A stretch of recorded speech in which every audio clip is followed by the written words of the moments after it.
chegando aí também. Vocês conseguem ver?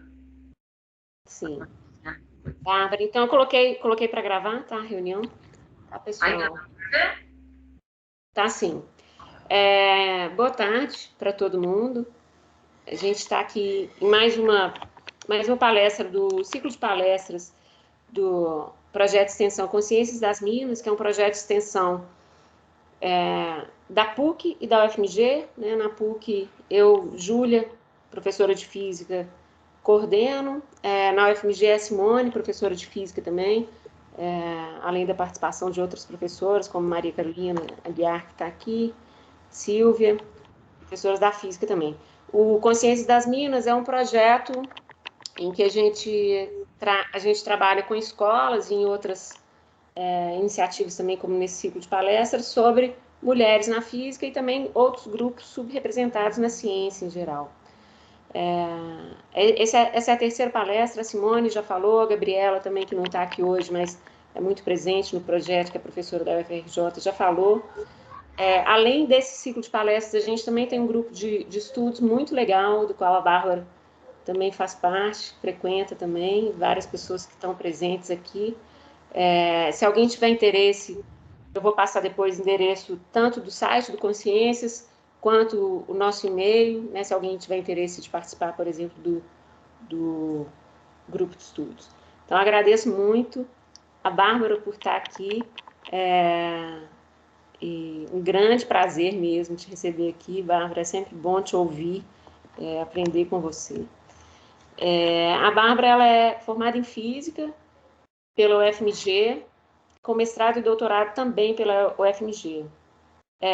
Ela já fez um pós-doutorado lá na UFMG, um pós-doutorado em Cambridge, na Inglaterra, e atualmente está em TU, em Berlim, também fazendo um pós-doutorado. Vai contar um pouquinho também, brevemente, não é o foco da palestra, mas depois conta um pouquinho para a gente sobre o seu trabalho também, Bárbara. Então, grande prazer te ter aqui, vou te deixar com a palavra aí. Então, eu vou sugerir que a gente faça assim, Bárbara, eu acho que é melhor você falar e depois a gente conversar, né? O que você prefere? Okay. Então, tá bom. Então, muito obrigada. Então tá, vamos lá, gente. Meu nome é Bárbara, como a Júlia já me apresentou. A Júlia também me apresentou como, né, física, criada e formada na FMG, basicamente. E eu estou aqui hoje fazendo essa apresentação sobre o pensamento científico na construção do racismo, porque me é um assunto muito caro devido à minha própria trajetória. E como a Júlia comentou um pouco sobre o meu próprio caminho, né, na academia, eu hoje falo para vocês assim, com clareza, que eu cheguei num ponto em que eu não consigo mais ver gente como eu em volta de mim. E aí é na hora que você começa a se perguntar, porque quando a gente está na academia, tem toda uma história de você é muito difícil no começo, você vai chegando, você vai evoluindo, né, no processo, na vida acadêmica, na carreira acadêmica, e lá na frente você vai ficar tranquilo, você vai alcançar um lugar, e é isso acontece mesmo a partir do nosso esforço, claro, mas assim, quando você chega em determinados lugares e você não vê ninguém como você, para onde mais você acha que pode ir? E aí foi mais ou menos uma das motivações que me fez fazer essa palestra, porque, na verdade, eu participei ano passado de uma conferência chamada Q-Turn, que é da galera da Quântica, e eles tiveram uma mesa que era sobre pesquisadores negros na academia. Tiveram várias pessoas de vários lugares do mundo, realmente, assim, de todos os continentes, falando sobre como é a pesquisa, mais ou menos, na sua região, e o número de pessoas negras que tem ali, como pesquisadores.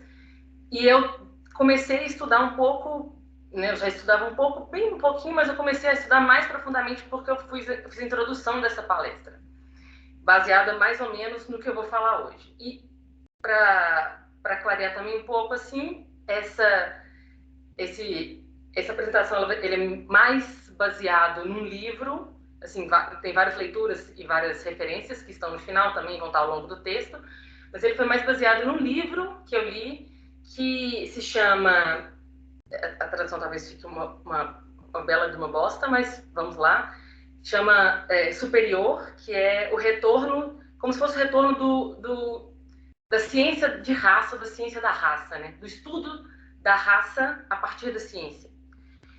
E eu fico muito, né, falei tudo isso da minha história, mas na verdade eu deveria ter começado falando que eu fico muito lisonjeada de fazer parte, nem que seja um pouquinho desse projeto, que é Consciência das Minas, que é um projeto muito maravilhoso e está começando, né, a engatinhar, mas traz muita felicidade ver a vontade que tem de mudar esse cenário que a gente vive. Por mais que a gente esteja todo mundo engateando de pouquinho em pouquinho, a gente espera que a gente vai chegar lá, né?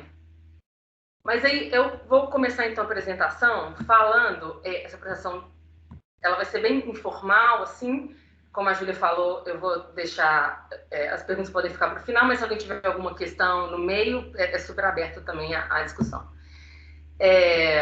Eu vou começar com essa frase que vem da autora, né? Ela chama Angela Saini.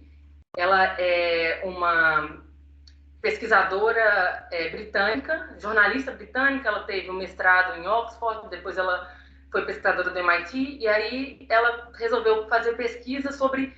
Ela é uma pesquisadora sobre... Como é que a gente falaria isso? Jornalista científica, né? Ela fala sobre ciência, ela faz pesquisa sobre ciência, sobre o caminho da ciência, né? Um escritor sobre ciência, mas não ciência em si. E ela começa falando, uma das falas mais fortes para mim do livro é quando ela fala que a chave para entender o significado de raça, que é o que a gente vai discutir hoje, é entender o conceito de poder. E quando você vê como o poder moldou e tem moldado a ideia de raça, e como ele afeta os fatos científicos, tudo eventualmente começa a fazer sentido. E é interessante a gente começar a pensar nisso, porque a gente sempre tem um discurso repetitivo de homens na academia, homens brancos na academia, nós não temos espaço, nós não temos como, nós temos que lutar por esse espaço, mas a gente raramente se pergunta assim, por que eles estão na academia? Por que eles dominam a academia? Sendo que a academia, sendo que a gente está falando de ciência, que é o estudo da natureza, que muitas pessoas, né, a natureza é uma coisa que a gente pode acessar de diversas formas, por que há um grupo que detém o conhecimento, né? Que detém o poder de passar esse conhecimento e de passar esse conhecimento da forma que eles escolhem passar? E para poder falar sobre isso, a gente vai fazer tipo uma análise através do tempo, que eu acho interessante a gente contar uma história para ter uma discussão com um embasamento, assim. E aí a gente vai começar lá no Renascimento, né, onde começa realmente toda a ideia uma ideia forte do pensamento, né, moderno, do que nós hoje, né, que molda muito do que nós somos hoje. E a gente sabe que, na verdade, boa parte desse entendimento universal da origem do ser humano, né, que começou nessa época, quer dizer, já era falado muito antes, obviamente, mas que teve também uma explosão nessa época, foi criado por homens brancos da Europa, né, que recebiam as informações sobre outros povos a partir do olhar do colonialismo. E isso é muito interessante a gente pensar já de começo, porque você vai contar a história a partir de uma pessoa que está subjugando um outro grupo. E daí a gente já tem que ter um pé atrás para poder entender o que a gente recebeu, né, de informação. E aí são dos vários pensadores da época, muitos tinham um discurso, na verdade, racista, né? Então, Kant falava isso, que os negros da África, por exemplo, não tinham, por natureza, sentimentos que acendam o insignificante. Então, chega informação para você como um pensador, o que chega para você a partir do que você tem no seu cenário, a partir do que chega de informação de outro grupo que você não tem acesso, te faz trazer esse tipo de informação que você também vai passar para o outro, né? Então, você está construindo um pensamento, construindo desenvolvimento de ideias que vão ser passadas para outras pessoas, que vão acessar uma visão só a partir da sua ótica, né? E aí a gente passa, né, para o século XIX, a gente vai ver industrialização, né, a Revolução Industrial, que tornou-se o significado de civilização moderna, né? Então é na hora que a gente começa realmente a falar que ali a gente define, e a gente ainda repete isso muito, quem é civilizado, quem é tecnológico, quem desenvolveu, e todo do grupo que é primitivo ainda, que não desenvolveu, que não é capaz, que vive em tribos, que são, né, intelectualmente incapazes, que traz também uma ideia de embranquecimento da sociedade, né? Então, você vai falar que se a Revolução Industrial é o que traz o significado de civilização moderna e ela aconteceu numa região de maioria branca, você também traz uma ideia de embranquecimento dessa população como quem realmente é capaz é quem é branco. E aí, aí você começa a ter vários estudos, porque nessa época também foi uma época em que se desenvolveu, né, drasticamente estudos arqueológicos. Né? Então, se começaram a descobrir vários fósseis. E quando eles descobriam diferentes fósseis, por exemplo, na Austrália e na Europa, eles começavam a explicar que, na verdade, isso explicava claramente esse gap intelectual entre nativos europeus e australianos. Então, era por isso, na verdade, que vinham, né, a partir da ideia de que fósseis diferentes realmente determinavam por que as pessoas tinham um intelecto diferente. E aí isso continua, porque nessa época, no século XIX, é uma coisa que, na verdade, eu não tinha conhecimento do tanto que foi explorado os aborígenes africanos, australianos, que eu não tinha ideia, até começar a fazer esse estudo. A gente tem uma ideia eu pelo menos tive uma ideia muito superficial, de que eu nem lembro se eu aprendi isso na escola ou não, mas eles realmente eram extremamente abusados, extremamente explorados, que foi logo quando, isso aí foi logo quando acaba, né, a época do período escravagista da população africana, e você muda, né, para um outro grupo, onde eles sequestravam crianças para ser domésticas nos países europeus, bem parecido, né, com o que já tinha sido visto antigamente. E eles argumentavam isso, que era uma coisa possível de se fazer, porque você tinha essa incapacidade, era um grupo incapaz. E se o grupo era incapaz, você podia fazer isso, né? E você também vai para um outro cenário, onde existiam, na época, na Europa também, acredito que as pessoas já ouviram falar, se não, né? Vamos contar aqui agora, que eles exibiam, eles faziam exibições conhecidas como zoológicos humanos, né? Em que eles pegavam um grupo, nessa época eles faziam isso em diversas regiões do planeta, então pegavam um grupo de um país desconhecido, de uma região, né, até o conceito de país também é um conceito, né, da Europa, né, então assim, antes era outro tipo de divisão que eles faziam, né, nas terras, mas aí pegava esses grupos, colocava esses grupos em lugares fechados, e eles até podiam ser remunerados por isso, mas eles tinham que ficar o dia inteiro imitando o que eles fariam na vida deles, no habitat, né, no lugar onde eles viviam antes. Então você pega esse grupo, coloca eles como exposição num lugar fechado, onde as pessoas pagam para te ver.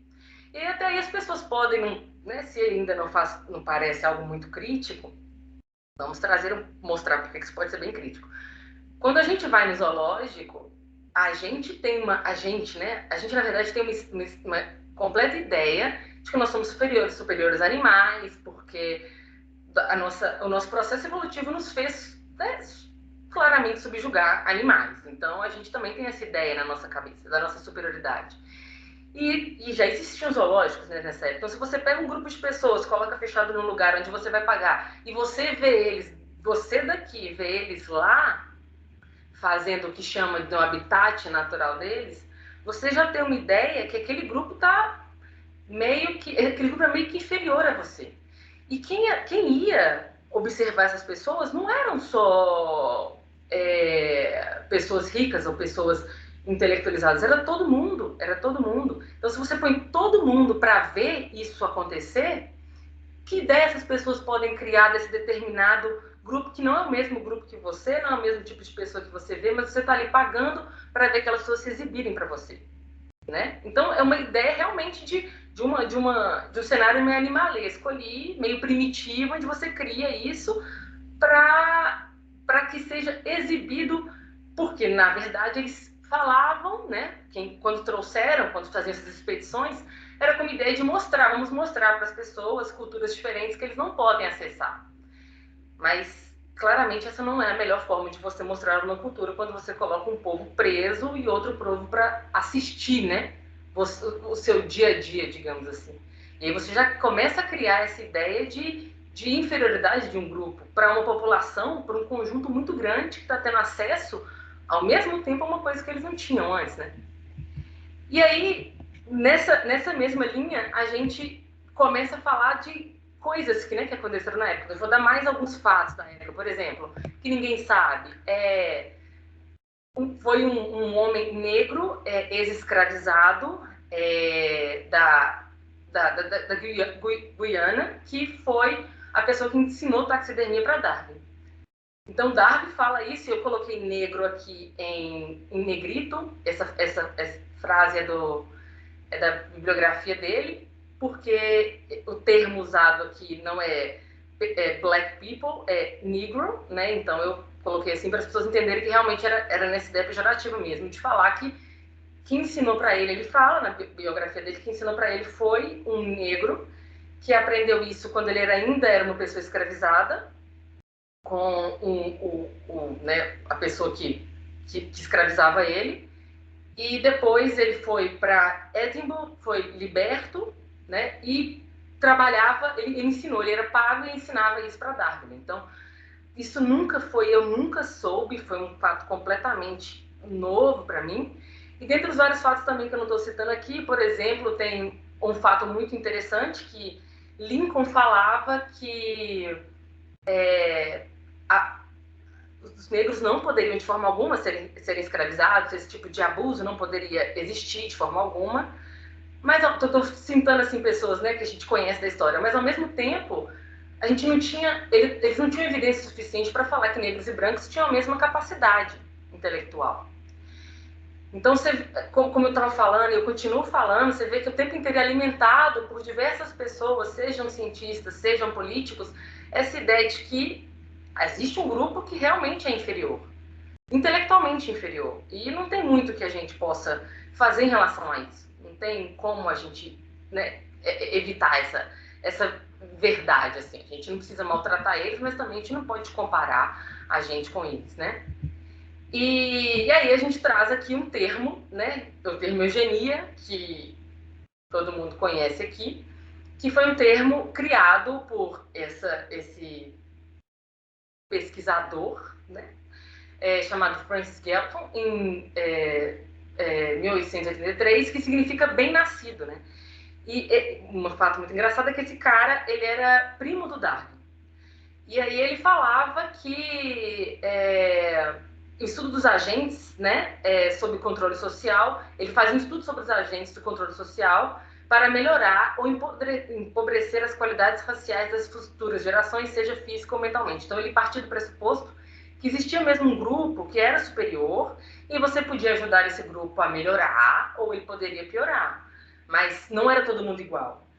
E ele falava a mesma coisa sobre o que Darwin falava, contradizendo Darwin, falando que existia essa coisa dessas coisas de seleção natural, é uma coisa que tem que ser substituída por uma seleção consciente, onde você realmente tem que evoluir, ajudar quem já é, né, já é propício a ser superior, a continuar superior.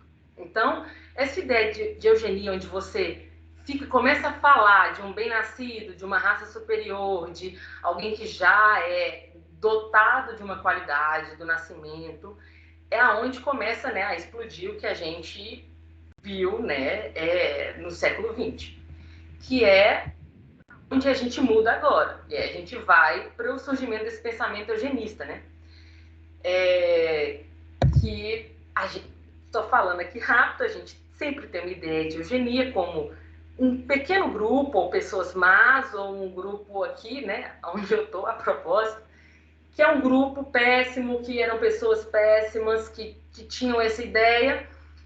Mas ideias desse tipo, você não pode, você não conseguiria falar alto se ela não tivesse sido alimentada de alguma forma no passado, né? Então, essas histórias vão sendo alimentadas onde você fala que será que realmente a gente não é melhor que outra? Será que realmente não tem alguém melhor? Será que não tem provas científicas que falem pra gente que a gente é melhor que o outro? E essa é a melhor forma, na verdade, de você conseguir subjugar um grupo, né? Quando você fala que, infelizmente, a ciência corrobora com o fato de você ser melhor. E aí não tem o que você fazer. E aí, em Londres, que é uma coisa muito engraçada a gente pensar que em Londres surgiu em 1908 uma sociedade eugenista, né? Que, uma vez que Londres, do nosso consciente, estava lá na luta pelo lado bom, né? Na Segunda Guerra Mundial. Então a gente vê que a história ela pode ser contada de diversas formas, né? E as pessoas contam a história também da forma que elas, né, que pode ser benéfica para elas. Isso aí não é muito falado. E das várias discussões que tinham nessas sociedades eugênicas, uma delas era, sobre eugenia, era que era muito essa ideia, né? Então já tinham vários relatos de que o Homo sapiens foi descoberto na África, foi encontrado na África, e foi encontrado, né, também fósseis em vários lugares, então subentende-se que foi dali que começou, e as pessoas aí começaram a ter umas teorias do tipo, bom, ou os humanos, como são hoje, e no caso aí, lê-se, pessoas brancas, evoluíram, né, até alcançarem uma espécie moderna, que não é o Homo sapiens, ou o Homo sapiens, na verdade, devem ter surgido de outro lugar. Eles não podem ter surgido do mesmo lugar e que nós, né, a gente não pode ter vindo do mesmo lugar e ainda permanecer do mesmo lugar. A origem não pode ter sido a mesma e ainda ser a mesma. Alguma coisa tem que ter mudado. Ou a gente evoluiu, ou a gente ainda não descobriu realmente a espécie que nós viemos. Não faz sentido ser a mesma. E daí, né, alimentado mais e mais por essa ideia, começam a surgir diversos grupos, né, eugênicos, várias sociedades, e surge na Europa o primeiro congresso eugenista internacional, em 1902, onde tinha o vice-presidente Churchill. Se alguém não lembra quem é Churchill, foi o primeiro-ministro da Inglaterra. Então, assim, e também que não sabe, Churchill tem diversas falas racistas, então, assim, a gente vê os filmes dele e acha ele muito massa, mas não, né? Bem controverso. E aí a gente vai para o que a gente já conhece, né? Que é a ideia, que é o Holocausto, que é ideias eugenistas, que é tudo que acarretou na Segunda Guerra Mundial, que começou bem antes, na verdade. E aí eu comento aqui sobre... Existe uma sociedade chamada Max Planck Society, em Munique, que é uma sociedade que é muito famosa, onde diversos prêmios Nobel, né, vieram de lá e fizeram parte de lá. Mas antes, essa sociedade tinha um outro nome, que era Kaiser Wilhelm Society, que era uma instituição diretamente envolvida com o Partido Nazista. E isso só foi falado por uma das pessoas do Max Planck Society no final da década de 90. Então, até aí era assim, acabou a Segunda Guerra Mundial, ninguém sabe, nada aconteceu, não se fala mais sobre isso, né? Então, assim, a gente vê que a história ela é contada de uma forma por um determinado grupo que detém o poder, e ele vai falando e colocando os grupos do quais não tem esse poder aonde pode ser interessante para eles, que volta lá na frase que eu falei no começo. Até a gente desencadear numa situação desse nível, onde a gente e aí é interessante falar que a gente já tinha passado por várias situações. Então, a gente tinha passado por escravidão, a gente já tinha passado por diversas situações de extrema exploração nos aborígenes australianos, a gente já tinha passado por diversas situações de massacre indígenas e mesmo assim, apesar disso tudo e as pessoas parecerem concluir de tempo em tempo, não, isso não é legal, a gente conseguindo desenvolver para uma situação de extrema eugenia, igual foi o que a gente viveu, né, na Segunda Guerra Mundial. Mas aí acabou isso, né? Então, assim, é aquela coisa, né? O pensamento eugenista crescia em todo o mundo, e aí você vê Europa, você vê Brasil, existiam várias sociedades eugenistas no Brasil também, no começo do século XX, Estados Unidos também, mas aí acabou a Segunda Guerra Mundial, não se fala mais nisso, né? Então, a gente vai para a situação aonde a Unesco fala, a Unesco foi criada, na verdade, em 1945, depois da Segunda Guerra Mundial, com o propósito, né, de promover a paz e segurança através de cooperação, educação, ciência e cultura, e a Unesco fala, acabou, não tem raça, todo mundo, gente, veio do Homo sapiens, aceitem, é isso. E essa foi um dos primeiros comunicados da Unesco em 1950 que ela falou, acabou essa ideia. Acabou raça como uma ideia genética, acabou raça como uma ideia biológica. Na verdade, vamos tratar raça como uma construção social, que é bem mais provável que seja uma construção social.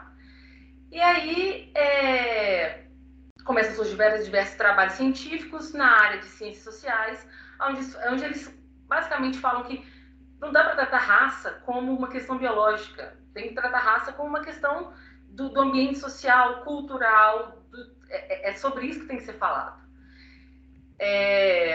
E aí pensou-se que pós, né, Segunda Guerra Mundial, esse entendimento estaria claro, eu vou mostrar dados que mostram que não, mas a gente hoje claramente sabe que não, né?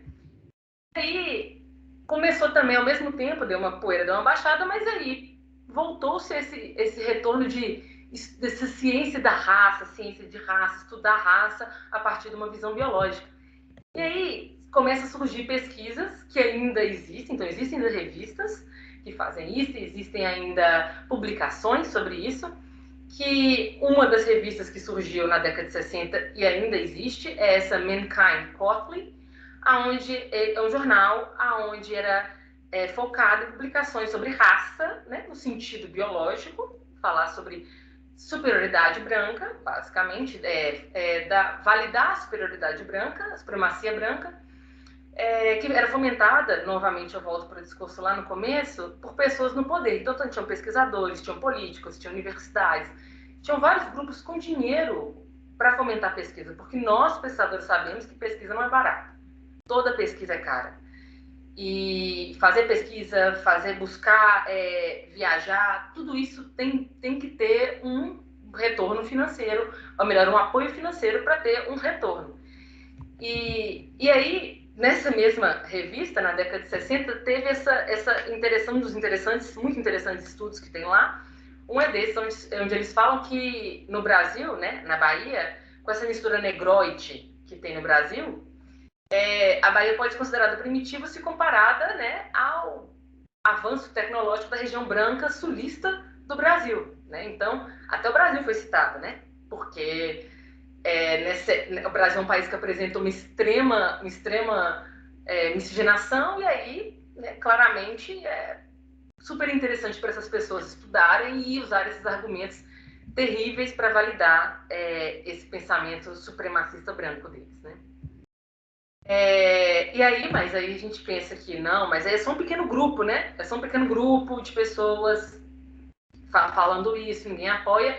E a gente vê, na verdade, que o presidente dos Estados Unidos, né, eu esqueci de falar, mas foi Reagan falou em 82 que ele parabenizava os editores, né, e as pessoas, os fundadores da revista, porque eles suportavam, né, eles ajudavam a criar uma economia livre, uma firme e consistente política imigracional e uma forte defesa nacional, né? Então, assim, obrigada a você por por alimentar a superioridade branca, né? A gente precisa de gente apoiando a nossa política, basicamente.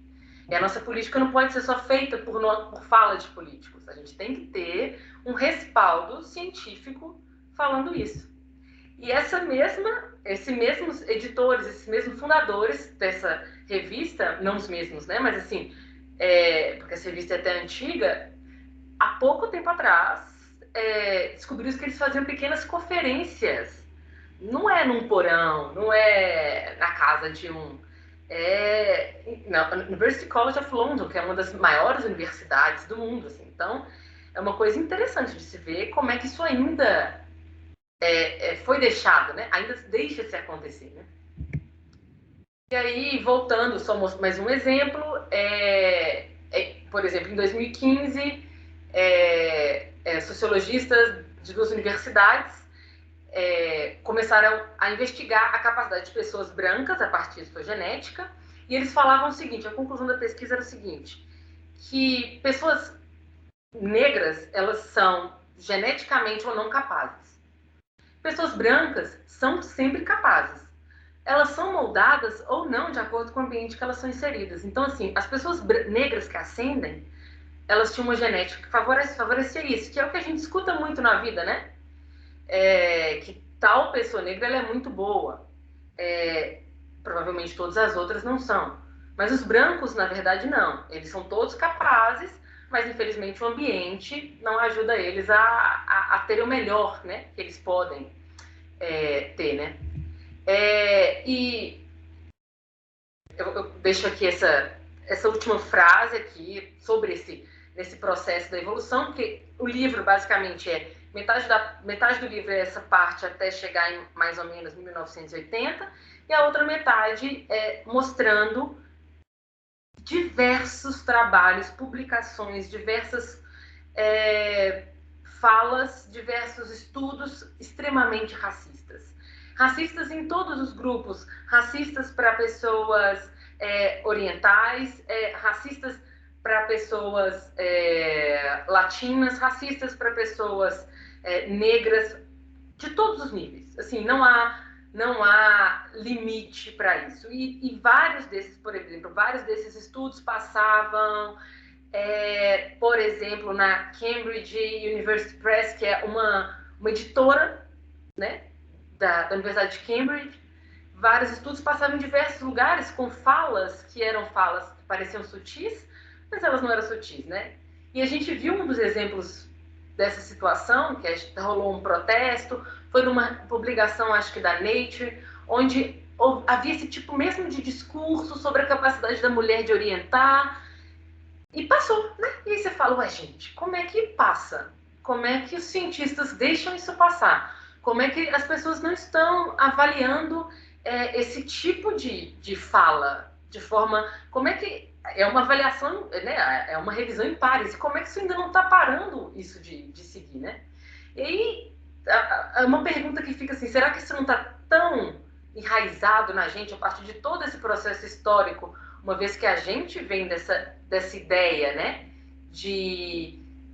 a gente tem tão profundo na gente, que a gente veio, que o iluminismo nos trouxe a possibilidade de Revolução Francesa, e aí vem Revolução Industrial, e vem toda a nossa ideia, essa construção que passa realmente por uma ideia de colonialismo, por uma ideia de imperialismo. Será que isso não está super, super intrínseco na gente, de forma que é até difícil a gente conseguir observar isso? E aí, numa das... Ela, né, faz uma entrevista com diversos estudiosos que estudam esse tipo de dilema, esse tipo de problema, esse tipo de racismo velado como ciência, e um deles falou assim, ninguém fala que essas coisas não devem ser estudadas, ninguém fala isso. As pessoas estão falando que quem tem que ser muito bem avaliado, quem estuda isso. Quem fomenta o estudo dessas pessoas? Quem está interessada nesse estudo? Quem quer que você faça esse estudo? Quem quer que, por exemplo, uma sociedade na Alemanha, no começo do século XX, estude sobre superioridade, sobre raça em geral, que coincidentemente focou para a supremacia branca? Será que é coincidência? Será que essas pessoas que detêm o poder, elas deveriam poder colaborar com esse tipo de estudo? Esse tipo de estudo, se feito, ele deveria ter sido feito de uma forma completamente diferente, né? E ela ainda ressalta bastante, assim, que eu deixo essas duas frases, assim, que ela fala que o mito e a ciência coexistem e ambos servem à política. Então, a política, ela pode dançar entre mito e ciência e falar o que é mito e ciência de acordo ao que interessa. E quando a gente diz política, a gente diz pessoas com poder. Não tem que necessariamente falar quem é presidente, quem não é presidente, quem não. A gente fala quem detém o poder. E quem detém o poder realmente detém quem governa, né?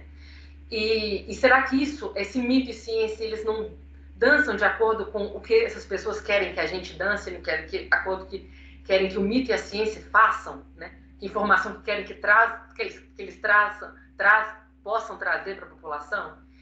E outra fala desse Jonathan Marks, que também é um antropologista americano, ele fala que, apesar de tudo isso que se viveu, as pessoas ainda tentam manipular a ciência para construir limites imaginários ao progresso social. É um limite, é uma criação de limite onde quem pode ultrapassar e quem não pode ultrapassar. E aí a gente fala um absurdo não faz o menor sentido, mas aí a gente volta à discussão das situações que a gente vê passar hoje ainda sobre falas racistas, sobre pensamentos racistas, sobre ainda estudos racistas que existem e que corroboram para que haja segregação, para que haja subjugação, para que haja violência, para que haja exploração e para que permaneça as pessoas, que mantenha as pessoas presas a uma ideia constante de que, na verdade, a ciência ela é livre disso, né? Então, a gente é sempre ensinado que, na verdade, a ciência ela é livre de influências sociais, ela é livre de influências políticas. A ciência é a natureza. Mas quem conta a história, será que realmente estuda só a natureza? Ou está estudando a natureza, ou fala que estuda a natureza, mas, na verdade, com um viés social completamente focando favorecer um grupo, né? Então, assim, esse é basicamente o que eu queria falar hoje. Assim, eu aconselho fortemente todo mundo a ler esse livro. Eu vou mostrar mais umas referências no final, porque isso que eu contei clareia muito o que eu vivi e aonde eu estou, que é onde esse progresso social, aonde eu sinto claramente, onde eu vejo claramente uma barreira onde você não vê ninguém, e se você vê ninguém, como você vai chegar? E ao mesmo tempo a gente fala que a gente tem que trazer os outros, traz, mas como a gente vai passar eu vou usar essa palavra meio na coragem, esse inconsciente coletivo sobre os lugares que cada grupo pertence. Como é que cada grupo social pertence? Que cada grupo étnico pertence? Como é que a gente vai ultrapassar essa ideia que está tão enraizada na gente e que a gente continua vendo coisas absurdas de se ver na própria ciência e que a gente ainda continua sem ativamente brigar contra isso? E a gente vive hoje um cenário sobre, por exemplo, cloroquina, né, ivermectina, onde tem um tanto de apoio de cientistas e aonde chegou, aonde levou o que levou. E a gente está vendo isso agora acontecer. Então, como as pessoas falam isso, como essas pesquisas passam, como essas pesquisas são manipuladas, também tem isso, de forma a destruir completamente a vida de várias pessoas, né? E aí, a frase assim, que eu deixo no final é essa, assim, resistimos, resistiremos, e a gente não vai desistir de ocupar esse espaço, apesar de que toda a história e tudo que contam sobre nós fala que a gente não deveria estar ali, mas a gente vai estar. E tem uma frase muito legal, assim, da Conceição Evaristo, que ela fala, eu acho que muitas pessoas conhecem, que ela fala: eles combinaram de nos matar e nós combinamos de não morrer, né? Então, é basicamente isso que eu queria falar hoje, assim, lembrando novamente, né, gente, que é só sobre o meu estudo, sobre minhas leituras, mas eu realmente deixo também essa imagem muito legal aqui, que é tirada de uns vídeos que eu vou mostrar como referência, que é sobre mulheres fazendo ciência, né? Que nós todos somos cientistas. E essa aqui da referência, que é o primeiro livro que basicamente fazia essa apresentação. Esse outro livro é o segundo, que ele fala sobre mulheres negras na academia, sobre uma pesquisadora negra americana. Ela é astrofísica, e ela fala sobre a jornada dela e fala sobre vários elementos de racismo que são colocados na ciência e a gente nem vê: racismo e machismo, né? A outra estudo que eu queria também citar é esse estudo da Katemari, que a Katemari é uma professora de física da Universidade Federal da Bahia, que é um estudo muito interessante sobre mulheres caminho, né, das mulheres na academia, principalmente na academia, mas assim, na mulheres físicas, né? Que ela fez esse trabalho quando ela estava fazendo o doutorado dela nos Estados Unidos, e ela publicou. Deixo também o trabalho que vocês já conhecem, né? Espero, se não, deveriam, que é esse trabalho sobre os pensadores, os físicos brasileiros, explicação sobre a desigualdade, o que acontece, na verdade, no nosso, na nossa, né, na física, em relação à população da física mesmo, né? E, por último, eu vou deixar esse livro, que é da Bárbara Karine Soares Pinheiro, que é uma professora também de Química da Universidade Federal da Bahia, e a Catemari Rosa, que é Descolonizando Saberes, onde eles falam bastante sobre várias... tanto que tem várias ciências foram descobertas, na verdade, em lugares que não Europa, porque, né, se construía essa pirâmide na África muito antes de se cogitar fazer uma ponte, provavelmente na Europa. Então, esse é outro estudo, e eu deixo também todas as referências, principalmente a Catemari e a Bárbara, que são pessoas, né, professoras brasileiras, e que estão fazendo um trabalho maravilhoso nessa descolonização do nosso próprio pensamento, sabe? Então, assim, esse é basicamente o que eu queria falar hoje, e aberta aí para perguntas, gente. Muito obrigada, Bárbara. Muito bom. Muito bom te ter aqui. E muito bom te ouvir, né? Muita coisa nova para mim, assim, muita coisa assustadora. Acho que é super importante a gente... acho que, assim, especialmente, a gente está numa época de defender a ciência, né? A gente está precisando defender a ciência. E para defender a ciência, a gente tem que conhecer a ciência, né? E conhecer o fato dela ser uma ciência humana, feita por pessoas, que não é uma ciência isenta, isso não existe, né? Então, que ela pode ter falhas de acordo com o nosso... falha mesmo, né? Acho que é falha isso, né? Você avalia como falha, eu avalio como falha também alguém que defende a raça a partir da ciência, que defende o conceito de raça, de supremacia racial. Então, acho que esse tipo de discussão é muito rico para a gente se informar mais sobre processos ruins que acontecem dentro da ciência e para a gente ir entendendo que é isso. A ciência é enviesada, né? Ela é uma construção humana, social, e se a gente vai defender, a gente tem que defender uma ciência real, né? E não uma ciência ideal.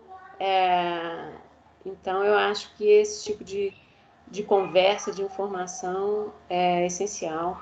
Agradeço demais e convido, então, quem quiser conversar um pouco. Eu vou colocar aqui no chat agora o site do Consciências das Minas, o e-mail do Consciências das Minas e o meu e-mail. Essa palestra está sendo gravada, vai ser disponibilizada depois, tanto no site do Consciências quanto no YouTube, mas eu queria que essa discussão que vai começar agora fosse bem à vontade. Então, se alguém quiser fazer qualquer intervenção e quiser que essa intervenção seja retirada depois do vídeo que vai ser publicado, é só me escrever que eu retiro, porque eu entendo que isso pode acontecer. Eu acho que o melhor que a gente tem para fazer agora é ter uma conversa entre a gente aqui, né, o mais livre possível. Então, Simone, convido você a começar aí a fala. Vou colocar esses links no chat aqui e também na descrição do vídeo no YouTube.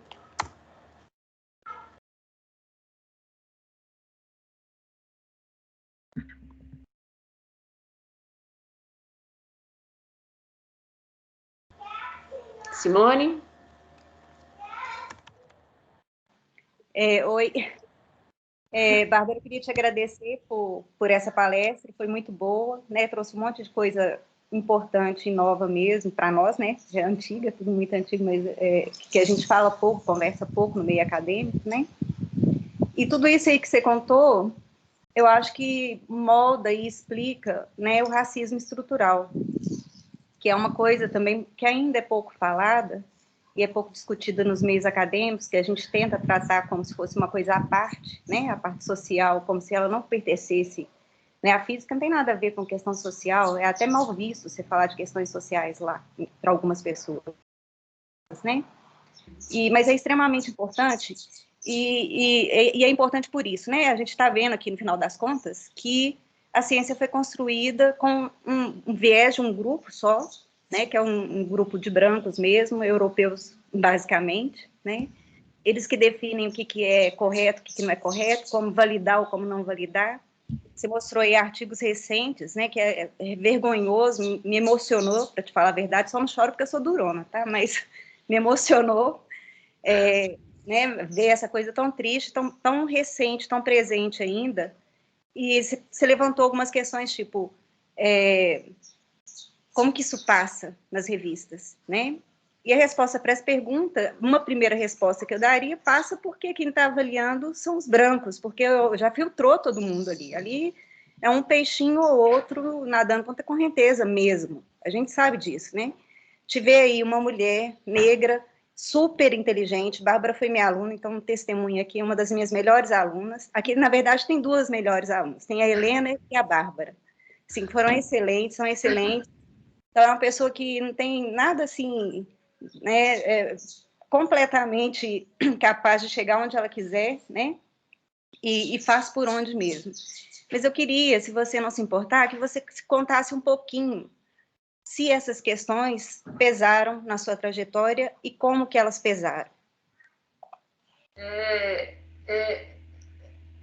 Eu acho, a minha impressão, assim, a gente entende que as situações pesaram depois que você entende a situação em si, entende do que a gente está falando, assim. Então, na época você não entende. E aí o problema todo vai, além das pessoas, isso que quando eu falo que a coisa fica meio inconsciente coletivo, é que além das pessoas que não querem que você esteja ali, é muito difícil para você entender que você deveria estar ali. Então, era uma constante insegurança mesmo, assim. E aí você compara com vários outros estudantes da minha época e o que você via era a sensação de pertencimento de um grupo e de não pertencimento de outro. Não é claro essa sensação. Não é claro que você entende, eu sinto que eu não pertenço. Não, você só sente que a sensação de não pertencimento, ela vai na ideia de incapacidade, né? Então, era metade do tempo você estudando e metade do tempo você achando que aquilo não ia funcionar. E mais a ideia de que raramente, assim, você tinha uma perspectiva de futuro. Eu não tinha uma perspectiva de futuro, né? Eu não sabia para onde eu ia, eu estava indo. E eu fui indo, fui motivada por uma vontade realmente de fazer ciência e não por ter referências de onde eu deveria ir, porque isso não existia. Então, a gente tinha uma ideia que a gente falava assim, eu quero virar professor da UFMG, seja lá o que isso significa, né? Porque a gente via professores, pessoas que eram referência e falava, eu quero ser igual essa pessoa. Mas a gente não entendia a história que era. E aí vai aonde você perguntou, que eu cheguei aonde eu cheguei hoje, que eu falo que infelizmente, muito infelizmente, eu não vejo muitas pessoas como eu, mulher negra, aqui, por exemplo, muito menos aqui, na verdade, mas passa um pouco pela ideia de que você vai afunilando, né? Você vai se afunilando, e aonde eu cheguei agora aí você entra no processo de solidão, né? E aí, da onde você vai ter o apoio de pessoas iguais a você para você falar, não, vambora, sabe? Porque se fazer ciência é isso, fazer ciência é frustrar, você ter o apoio dos seus colegas cientistas na construção da ciência. Mas como a gente entende que ciência passa por outros fatores, você está ali conversando com as pessoas numa linguagem científica, mas tem várias outras camadas dos dois lados, né? Então, quem te vê tem uma camada, várias camadas ali, E eu aqui tem várias camadas. Então, por exemplo, você vai em conferência, igual a gente tinha conversado no começo, você vai em conferência, e as conferências estão fazendo mesas sobre pessoas negras na academia, certo? Beleza. E quando você vai olhar o número de palestrantes negros falando sobre física, aí é quase nenhum. Então, o tema a gente está aqui agora só para falar sobre negros na academia. Mas de nada me adianta falar sobre negros na academia quando eu trabalho com, sei lá, acoplamento de luz-matéria em materiais bidimensionais. E é aí que eu publico. Eu não publico sobre negros na academia, sobre racismo, não é a minha expertise. Então, como eu vou chegar a ser uma pessoa que vai julgar papers, né? Se eu só sou chamada para falar sobre o meu lugar de fala e não sobre a pesquisa que eu falo. E aí esse processo onde eu estou aqui agora. Não é o caso aqui, tá, gente? Eu estou muito, pelo amor de Deus, eu estou muito feliz de estar aqui. Não é isso, não. Aqui tem outro objetivo. Mas na vida, normalmente, a gente é chamado para conferências onde você só fala sobre o fato de ser uma mulher ou uma mulher negra na academia. E aí? Né? Ninguém vai me chamar para pesquisa porque ninguém sabe que pesquisa eu faço. Então, esse o processo, assim. É um processo é uma caminhada solitária, assim, basicamente. É uma caminhada solitária que você tem que ficar repetindo para você que por algum motivo você pode continuar ali. Você não precisa desistir, mas é uma autofala mesmo, assim. Mas aí que você perguntou do processo foi esse. É um processo de você não sabe onde você está, até você decide o que você quer, mas aí nesse caminho você vai ficando cada vez mais e mais sozinha. É onde as pessoas podem acabar desistindo, que é super compreensível e a gente entende, né? Obrigada, Bárbara. Sobre isso que você falou, mesmo esse lugar, né, de falar que estão me chamando para falar sobre ser negra na academia ou sobre ser mulher na academia, isso é recente e ainda está sendo conquistado, né? Agora, tem algumas coisas, né, já a Gabi, em conferências anteriores, várias conferencistas, né, sempre quando a gente toca nesse assunto, todas fazem um chamado que eu acho que é bom a gente reforçar sempre, e aqui agora também, que é na hora de chamar palestrantes, na hora de convidar, parar e pensar, né? Parar e pensar e lembrar que tem tanta gente boa em em todos os grupos, né? Então, fazer isso mais diverso mesmo. Então, tem que ter criar um hábito, né? Que é um chamado de parar e pensar, falar assim, não, né? Dá para diversificar isso aqui e fazer criar esse espaço. Eu acho que isso vai muito na apresentação mesmo, que é essa ideia de a gente tem que fazer um movimento consciente, ativo na mudança. A mudança, ela não vai vir naturalmente. Talvez venha naturalmente em sei lá quanto tempo, né? Não dá pra gente ficar aqui eternamente esperando essa consciência surgir, brotar. Tem que ser um pensamento ativo do tipo, se eu posso escolher, eu vou escolher esse grupo porque eu tenho uma intenção ali de mostrar esse trabalho que eu não estava vendo antes, sabe? Então eu acho que é meio isso, assim, que é o que você falou mesmo, total, assim. Muito obrigada, Bárbara. Obrigada, Simone. Pablo? Bom, Bárbara, em primeiro lugar, muito obrigado pela sua palestra, ótima. E eu queria fazer uma pergunta mais no sentido de tentar corrigir esses problemas que a gente tem, né? Que uma questão óbvia é a falta de exemplos, né? Então, tem muito poucas pessoas negras em posição de poder, e falando dentro da academia, tem muitos poucos pesquisadores e professores universitários negros, né? E aí a gente tem a lei da cota, que ela vale tanto para estudantes, mas, em princípio, ela vale para todo o funcionalismo público. Mas, aí eu queria te perguntar se você sabe disso. Eu não acompanho muito, mas eu não vejo concursos públicos para professores de física no Brasil com cota. Você sabe se isso existe? Você sabe se isso tem acontecido? E qual que é a sua opinião sobre esses concursos cota, né, para negros em concursos públicos, para professores e pesquisadores? Teve um concurso da Federal de Ouro Preto que tinha cota. Eu acho muito certo. Eu acho muito certo porque as pessoas têm uma ideia muito errada de cota, né? As pessoas acham que cota é a pessoa não atingiu, né, o esperado, e mesmo assim você tem que preencher aquele lugar, né? E não é essa a ideia. E, na verdade, quando a gente para pensar, a cota, ela é basicamente você dá um espaço que, na verdade, um outro grupo já está tendo essa cota há muito tempo, né? Essa cota já existe. As pessoas brancas, elas já ganham essa cota o tempo inteiro, por ser branca. Ela é branca e ela já tem essa cota. As pessoas... Esse é um pensamento muito engraçado, porque as pessoas dividem como sociedade e minoria, né? Onde a minoria é absolutamente a maioria. E aí, porque esse mais uma coisa que vem na nossa cabeça, de que o branco não é uma etnia também, né? Um grupo, o branco e o resto rodeando ali, né? Em volta. E aí, se a gente para para pensar, o branco realmente já está cheio de cotas. Você sempre é cota quando você favorece o branco em cima do negro, é uma cota também, né? Então você tem que ter medidas, e é uma cota inconsciente.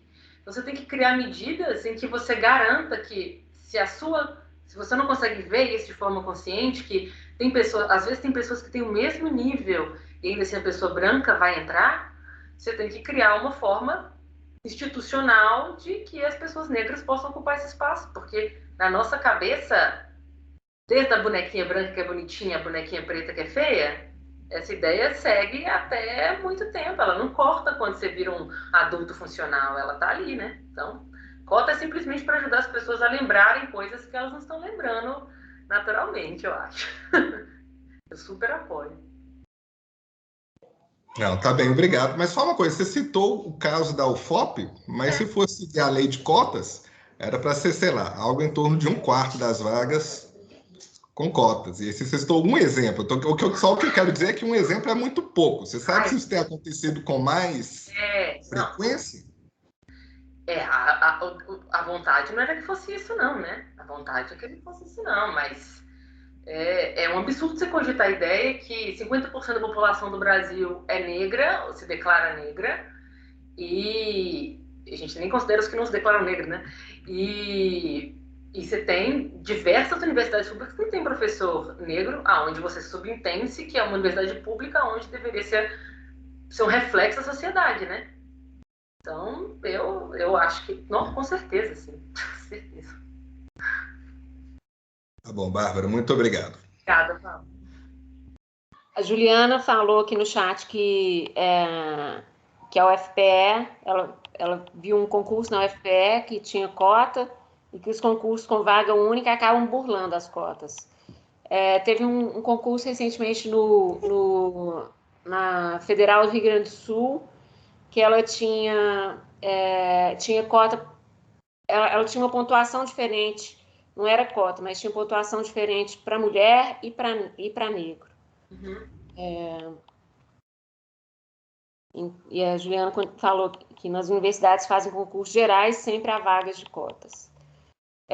Eu queria comentar uma coisa, Bárbara, que você está falando aí da questão da gente acabar se sentindo solitário, né? E aí queria falar mais uma vez do grupo de estudos que a gente tem, que é uma cozinha, né? Assim, a gente fica num papo de cozinha ali, a gente estuda, a gente lê, a gente debate.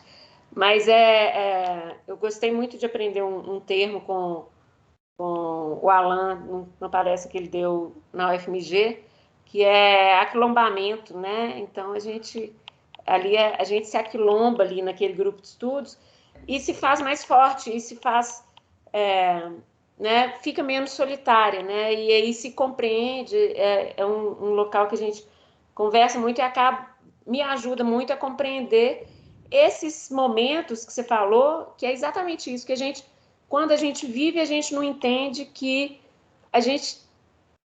eu não devia estar, né? Que a gente tem a sensação, eu não devia estar aqui, esse não é o meu lugar, eu sou uma mulher na física, né? Tem alguma coisa errada, mas a gente não tem consciência disso. É muito bom hoje eu ter o grupo de estudos, por exemplo, poder conversar isso e poder compreender que era isso que eu estava sentindo naquela época, né? E isso me faz mais saudável hoje, me faz ter uma relação com a minha carreira, com a minha vida mais saudável. Então, mais um convite, mais uma vez, para a gente estar junto lá na cozinha do grupo de estudos. Acontece a cada 15 dias e a gente estuda esses textos e se fortalece ao se aquilombar, ao ficar menos solitária, né? Mais alguém quer falar alguma coisa?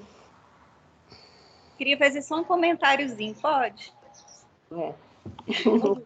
Caladinho depois.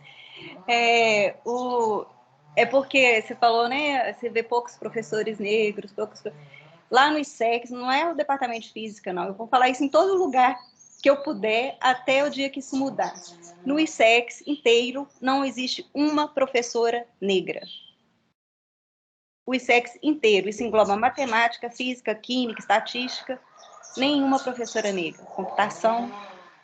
Então, é só para deixar mais um protesto aí, que ainda tem chão pela frente.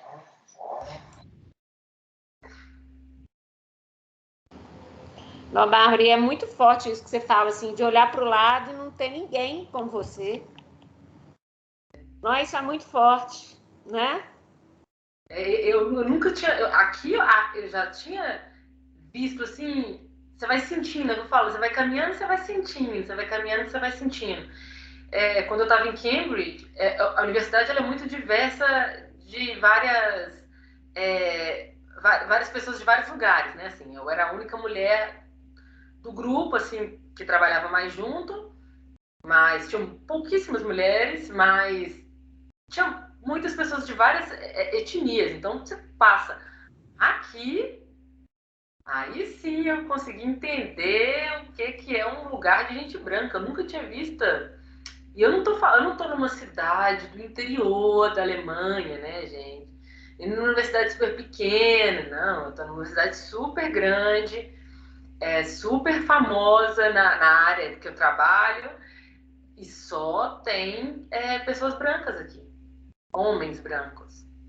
E aí é muito incrível.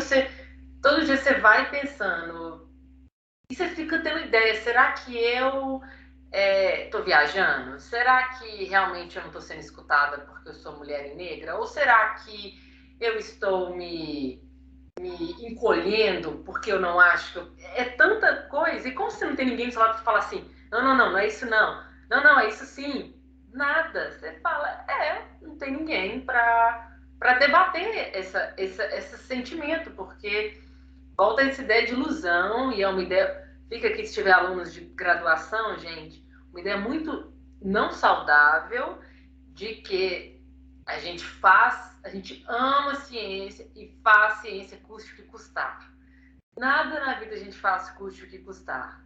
Você tem que estar saudável para fazer as coisas. E essa ideia de que não existe pessoas doentes na academia, e que se você é doente, na verdade, você é fraco, se você tem alguma dificuldade, você é fraco, isso não é real.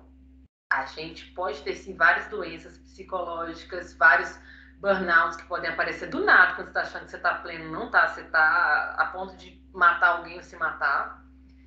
E isso não é falado. Então é muito difícil você ter esse diálogo nesse grupo, que é o grupo que alimenta essa ideia de que você tem que estar sempre maravilhoso, né? Na academia, sempre forte, sempre não há problemas, você está vivendo para a academia, você vive para a ciência. Na verdade, a gente vive para a academia, a gente não vive para a ciência, né? A gente não vive para a natureza, a gente vive para a academia. A cobrança que a gente tem, essa cobrança injusta, eu até diria, ela vem da academia. A natureza está lá, ótima, fazendo o serviço dela com a gente ou sem a gente, né?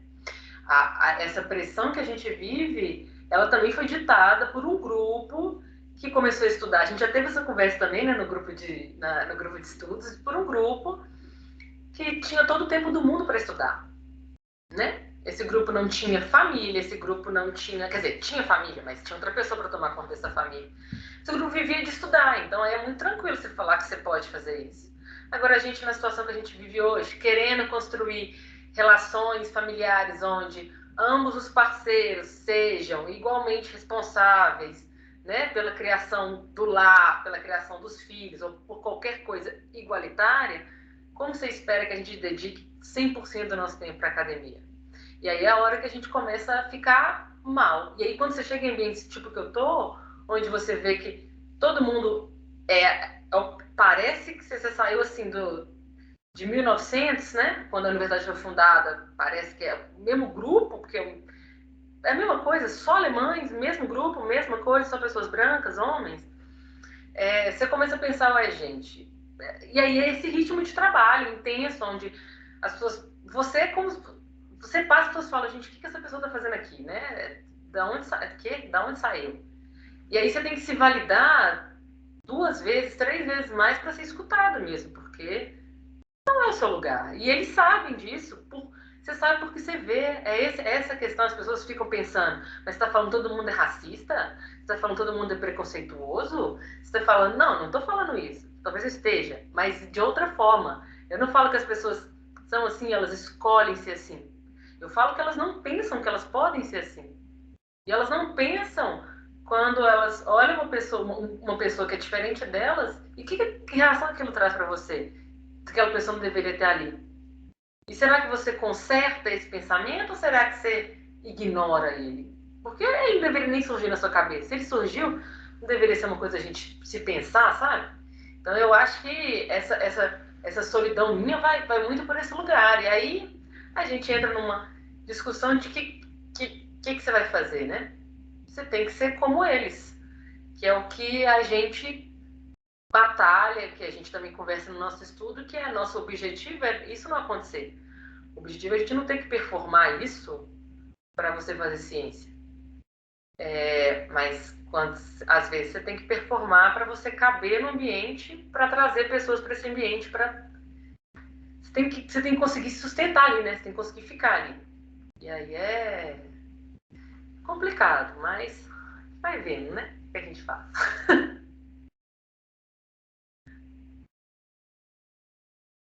E não é só aí na Alemanha que você está sozinho, não. Você vê, Simone falou, não tem uma professora negra no ISEX. Que loucura, né? Que loucura. Mais alguém?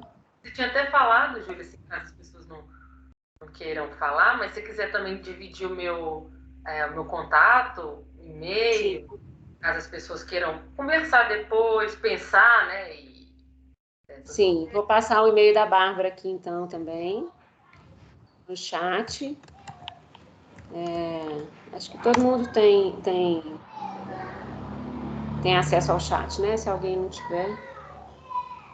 Walter, vulgo pai. Viu, Bárbara?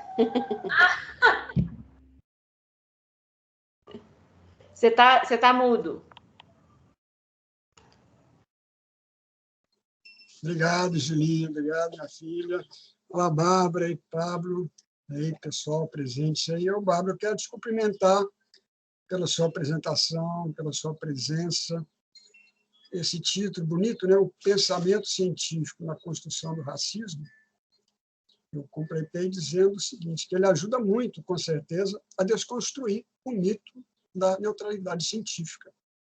A gente poder discutir essa suposta isenção política e ideológica da ciência. Eu já fiz ciência também, eu sou psicólogo, já fui pesquisador, já tive a oportunidade de pesquisar com bolsa do FMG, de iniciação científica. Então, acho que um grupo como esse, que discute essa questão, né, que se encontra para esse debate, com a sua apresentação aí tão rica sobre a história da eugenia, é fundamental, porque conhecer a história é fundamental. O povo que não conhece a sua história é compelido a repeti-la, com certeza, e a libertação vem muito desse conhecimento, desse domínio da história da ideologia, e essa discussão, então, é muito rica. Eu quero te dar os parabéns e agradecer muito e falar do meu prazer de estar aqui assistindo esse trabalho tão fundamental. Muito obrigado. Obrigada a você, Walter. Muito obrigada. Assim, Walter resumiu em 5 minutos o que eu falei em 50. Ai, que ótimo. Muito obrigada. Mais alguém?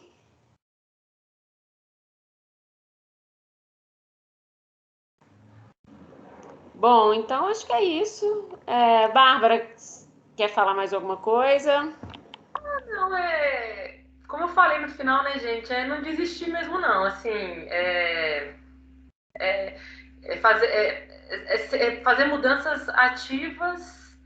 Quem está no lugar de poder se reconhecer nesse lugar de poder e fazer mudanças ativas, e quem não está e está tentando não desistir mesmo. É isso, assim. Você pode não ver ninguém ali, mas geneticamente, biologicamente, não tem nada que te fala que você não poderia estar ali. Então, se é uma construção social, a gente tem que mudar a sociedade. Não tem nada além disso a se fazer.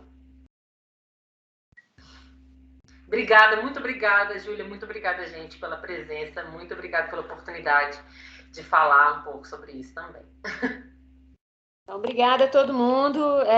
Em breve a gente tem outra palestra, eu entro em contato, divulgo aí. Obrigada demais, Bárbara. Tudo de bom para vocês, pessoal. Até a próxima. Tchau. Tchau.